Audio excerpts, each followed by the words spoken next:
परमेश्वराची स्तुती असो. आजचा विषय आहे धैर्यवान व्हा. जीवनात धैर्य आणि धिटाई महत्वाची आहे.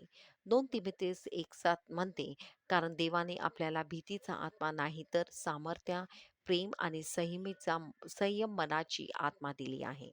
पास्टर ख्रिस म्हणतात, ख्रिस्तामध्ये आपण कोण आहोत हे जाणणाऱ्या व्यक्ती काहीतरी विलक्षण असते. अशी ओळख आपल्याला आत एक अशी धिटाई निर्माण करते जी विझवता येत नाही.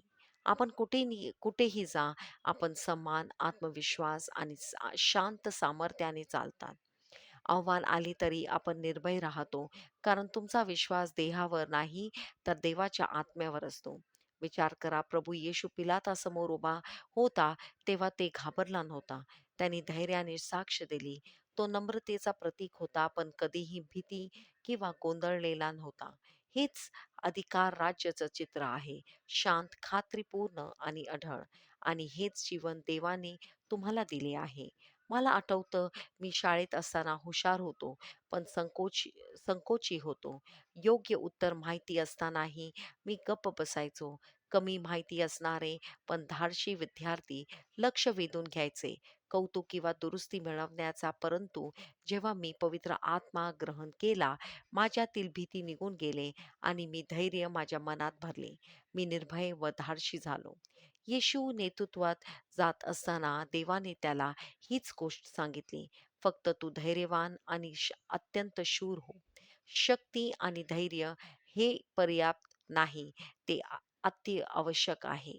बऱ्याच लोकांना सत्य माहिती असते, शहाणपणा असतो, पण भीती त्यांना गप्प करते. पण जे बोलतात बरोबर किंवा चूक ते दिसतात आणि देव त्यांना मार्गदर्शन करू शकतो. म्हणून मागे हटू नका.